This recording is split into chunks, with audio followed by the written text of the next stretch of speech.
Hello and welcome to Accountex 2017. I'm Rob Lovell, I'm Managing Editor at AccountingWEB, and today I'm joined by Michael Wood from Receipt Bank. Welcome, Michael. Michael's just come from the stage, and yeah, we're going to talk a little bit about AI and machine learning today. To many people, many accountants, that's a fairly obscure topic. How do you make that real, and how do you make that real to accountants and make it a reality for accounting practices? Sure. So, as you say, AI, an obscure topic. I think it's right that it's an obscure topic. It's not something I would expect most people to be up to date on. Only if you're really in a software company should you be all over it. The way I think about it is, if we think back to sort of the late 90s. And I think many people will remember the kind of newspaper headlines and articles there were about the internet. It was always these huge, bold statements like, we're going to be shopping for everything online, or we're going to be banking online. And most people sometimes still didn't even have a computer, or if they had a computer, it was being used by the children of computer games, so they never really used it that much. And so these headlines seem ludicrously over the top. And yet, here we are 20 years later, and the statements were true. I'm sure some of the estimates were a little aggressive at the time, but the statements were true. And AI is in a similar way to that, of right now we're in the stage of we're getting all these big headlines. They mostly confuse rather than explain, but actually AI is already all around us.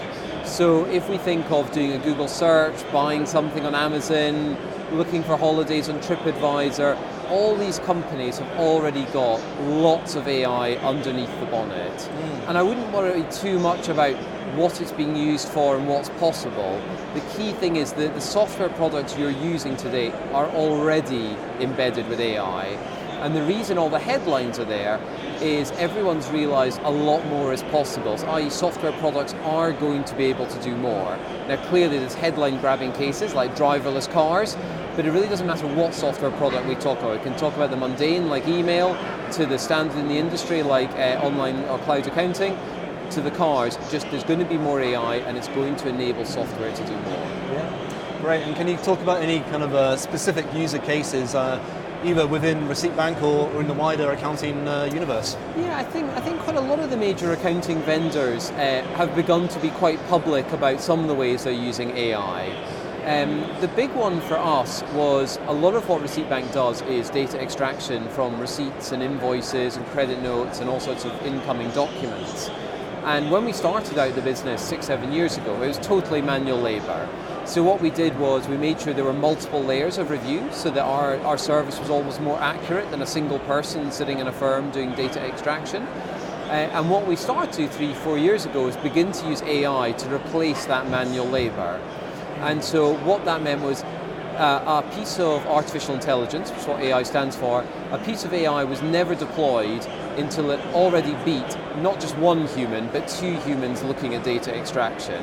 And then we allowed the AI to go live. Now that's meant for us and for the 5,000 partners and the more than 100,000 small businesses using Receipt Bank, then not only has data extraction got more accurate, it's happened faster than it ever has before. So again, when we started out, our typical turnaround time for a document was 7 days.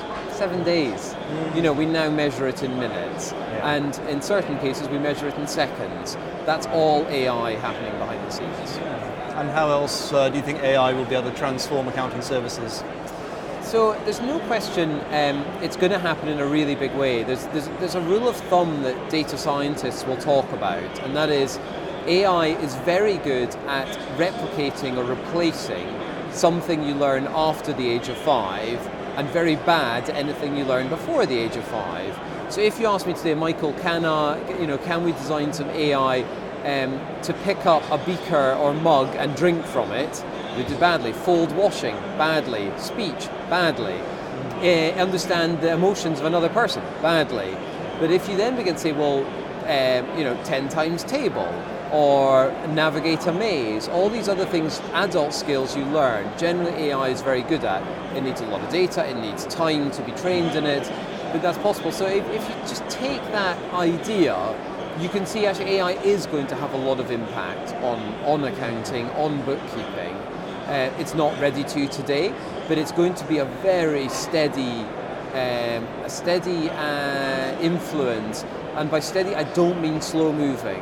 Every year from now on in, we will see 2 or 3 major AI announcements, developments that change bookkeeping. So it is going to move fast. And I would definitely, the key thing I would urge firms to do, and this is what I was talking about in the speech, is make sure your clients are in the cloud. And that might sound self-serving because I'm a cloud vendor, and I can understand that pushback, but I'm not saying, I'm saying it as somebody who's built an accountancy practice, somebody who advises accountancy practice. Make sure your client's data in the cloud so that they and you can benefit from it. And that's the bit of advice today, because otherwise lots of things are going to change and you just want to be on the front foot. And if you're still on desktop software, still dealing with paper, you're not on the front foot. Great advice. Thank you very much, Michael, and fascinating stuff. Really good talking to you today, and enjoy the rest of the show. Cool. Thank you very much. Thank you.